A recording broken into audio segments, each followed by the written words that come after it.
14:31 hours, November the 2nd, 1944.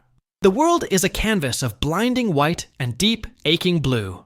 30,000 feet above the scarred earth of the Ruhr Valley, the air is thin and murderously cold. This is the domain of the Little Friends, the American escort fighters and their mortal enemies, the pilots of the Luftwaffe. Today, the mission is simple and impossible. Shepherd a wounded flock of B-17 flying fortresses back to England. The bombers are bleeding, trailing thin whispers of smoke, stragglers falling behind the main box.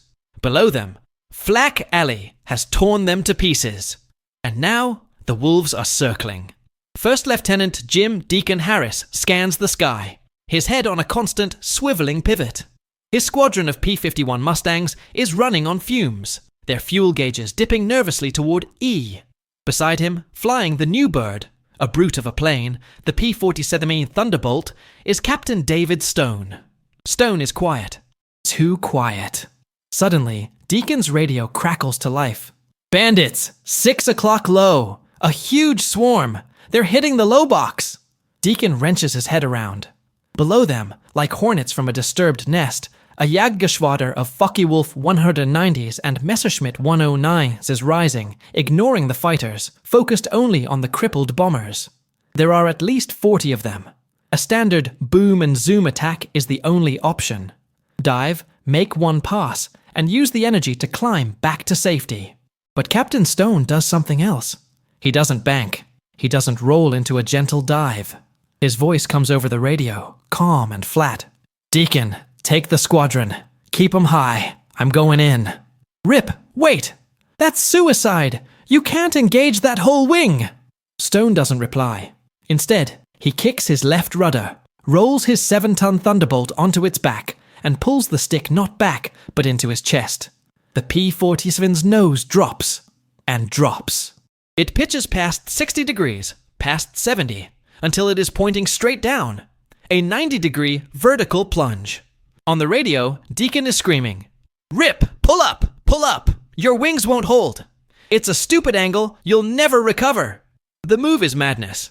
It defies every textbook, every rule of air combat. You never sacrifice your altitude, your lifeblood, in a single, irreversible dive. You never point a propeller plane straight at the ground and hold it there. The compressibility, the sheer physics, would tear the wings from their roots. But Stone is committed. The P-47, a plane pilots called the Jug, because it was built like one, begins to scream. Not a whistle, but a terrifying, deafening shriek as it compresses the air, accelerating at a rate no Focke-Wulf could match. 500 miles per hour. 550. The airframe vibrates so violently, his vision blurs. The G-forces drain the blood from his head.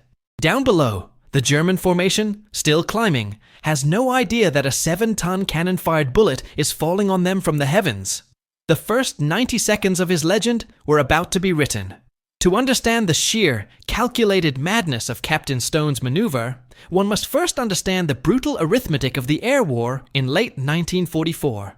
The 8th Air Force was punching holes in the Third Reich daily, but it was paying for every yard of sky in blood and aluminum.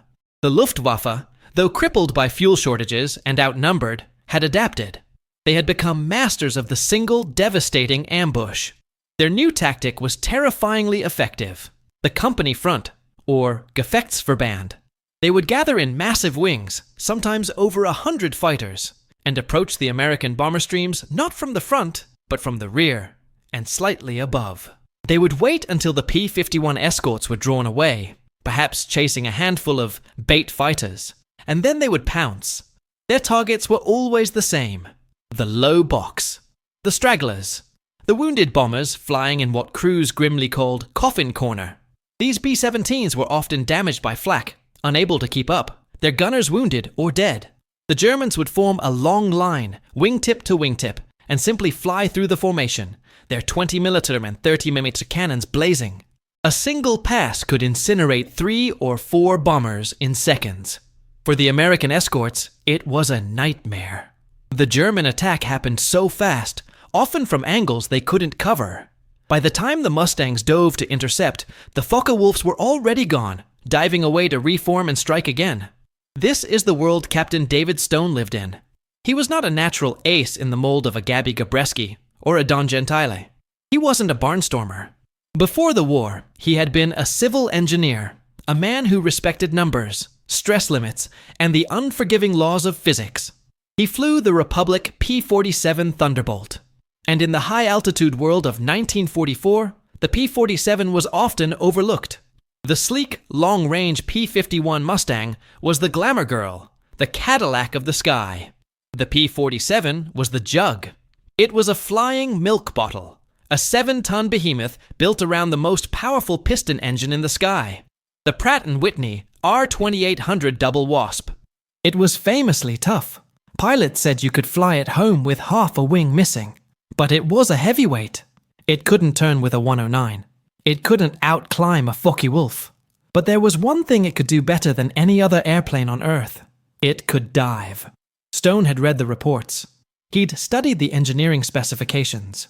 He knew the P-47's never-exceed speed was listed at 550 miles per hour, but that was a safety limit. Stone believed the airframe's true breaking point was much higher.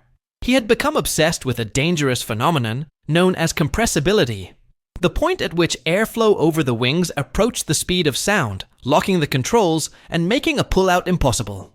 The standard boom and zoom dive was angled to avoid this trap. But Stone had a theory.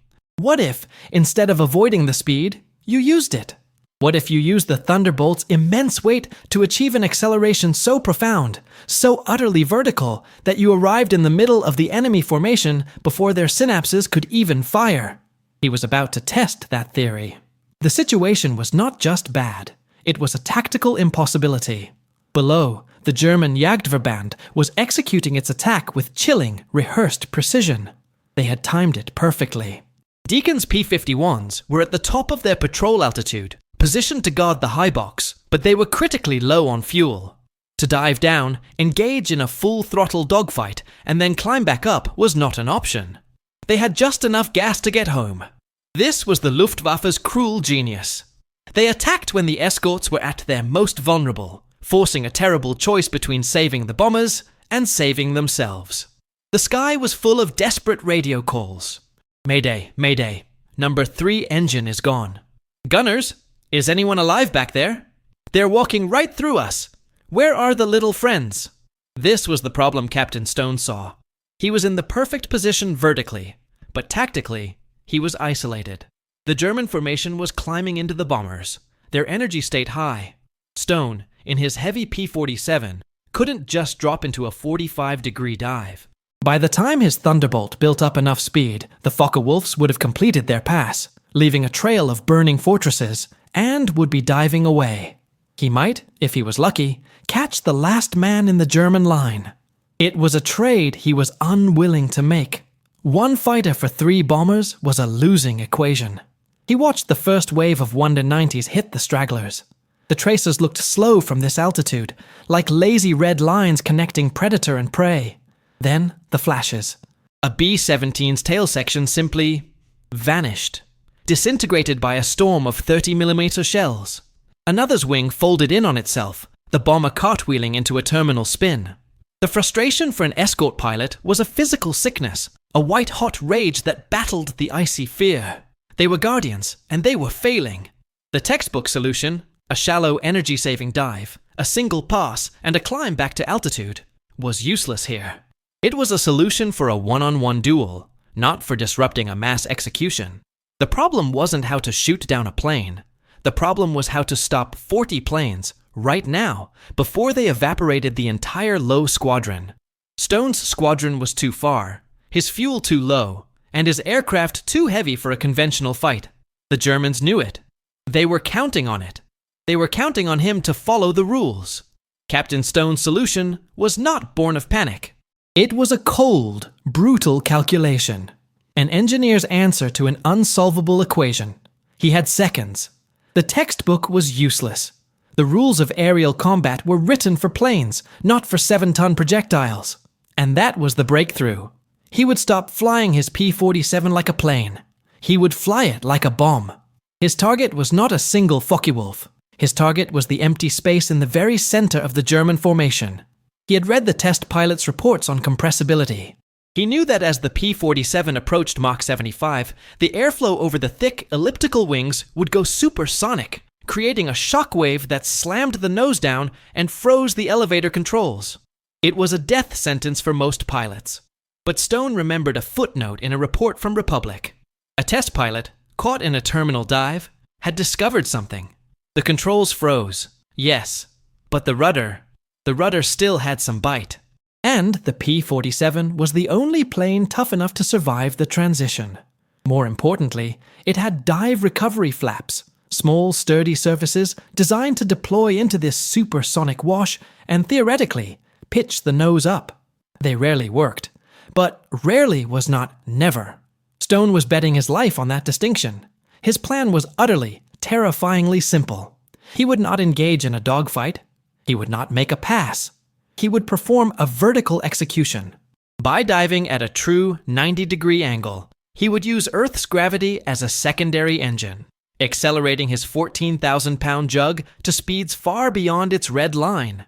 He would hit the German formation not from the rear, but from directly above, from the roof, a blind spot no German pilot ever checked. He wouldn't be traveling 100 or 200 miles per hour faster than them. He would be traveling nearly 400 miles per hour faster. He would be, for a few critical seconds, a supersonic cannon. He would not aim. He would simply hold the triggers down and fly through them.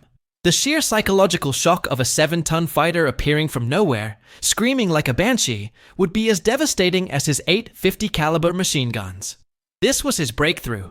He would use the plane's greatest weakness, its weight, and turn it into its most terrifying weapon. He kicked the rudder. He rolled the jug onto its back and pulled the stick.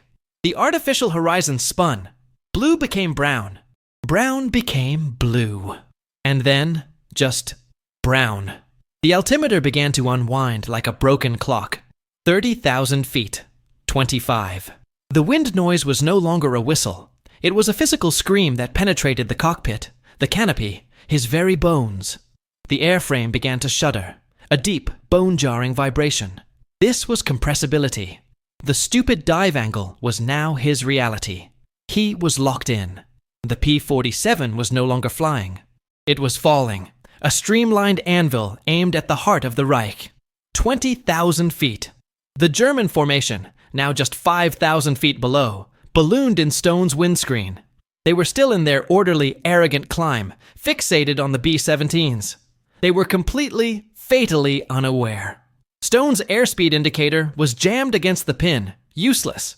He was well over 600 miles per hour, deep into the realm of the unknown.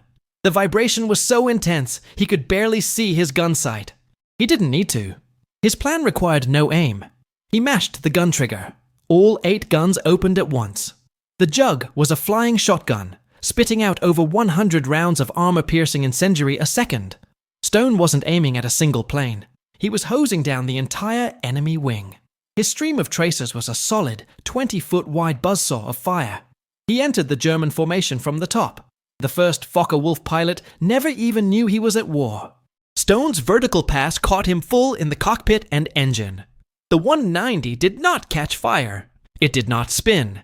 It simply ceased to exist, atomized in a cloud of shrapnel and vaporized fuel.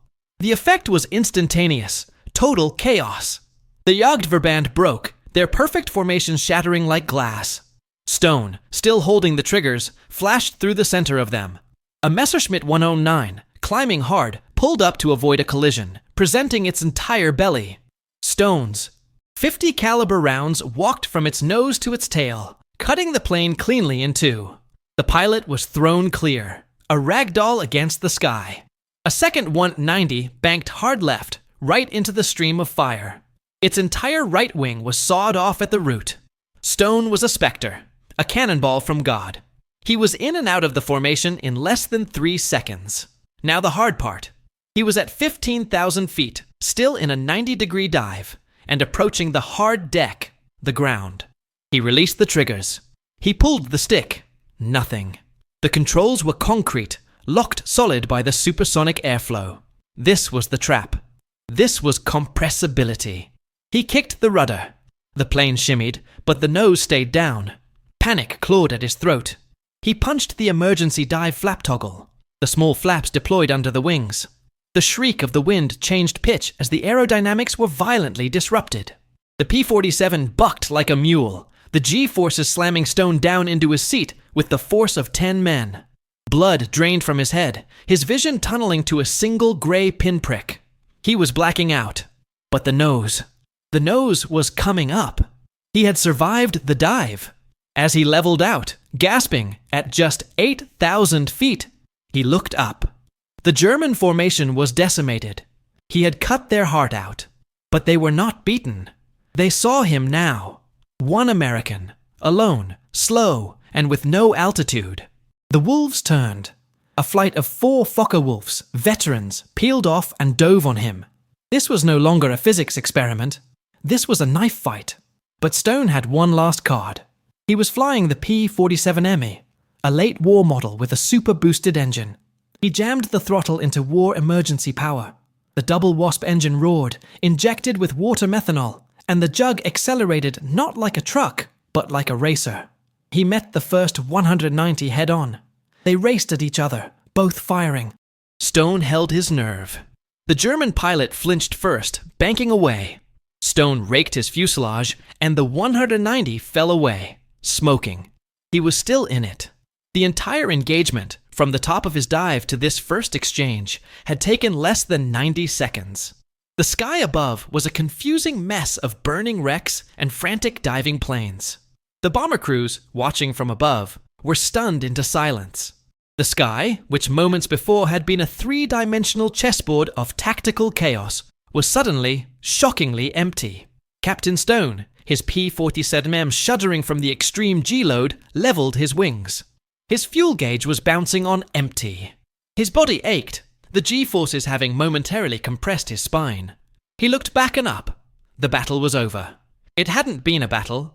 It had been an execution. The Jagdverband was gone. Not regrouping, not diving away. It was annihilated, scattered as if by a thunderclap.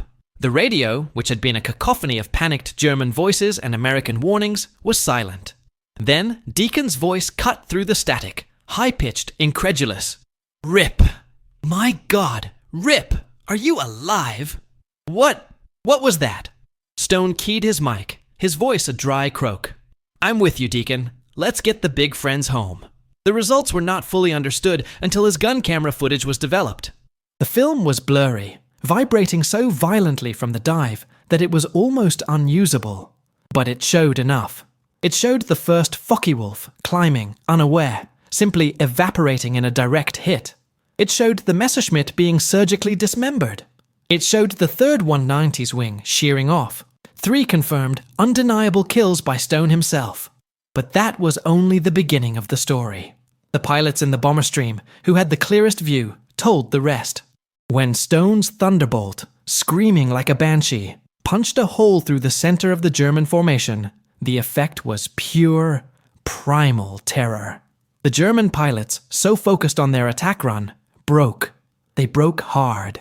In the desperate scramble to escape the vertical wraith, 2 Messerschmitts collided, wingtip to wingtip, and tumbled into the earth, locked together. 2 more.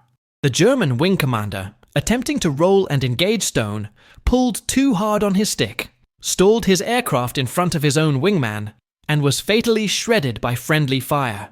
Another. But the most staggering cost was yet to come. 3 other Focke-Wulf pilots, enraged, had made the fatal mistake of trying to follow Stone. They pushed their own lighter airframes into a vertical dive. They did not have the P-47's immense weight. They did not have its dive recovery flaps. They entered the same compressibility lock that Stone had, but they had no way out. The bomber crews watched them, 3 thin trails of smoke, as they dove straight into the German soil, never pulling up. The final tally was incomprehensible. From a single 90-second pass, one stupid dive angle had resulted in the destruction of 9 enemy fighters. 3 by Stone's guns, 6 by their own panic and physics. The German attack wasn't just blunted, it was broken. The B-17s of the low box, who had been seconds from death, droned on. Not a single bomber was lost after Stone's dive. The tactic, born of an engineer's cold calculation and a pilot's desperate courage, had saved them all.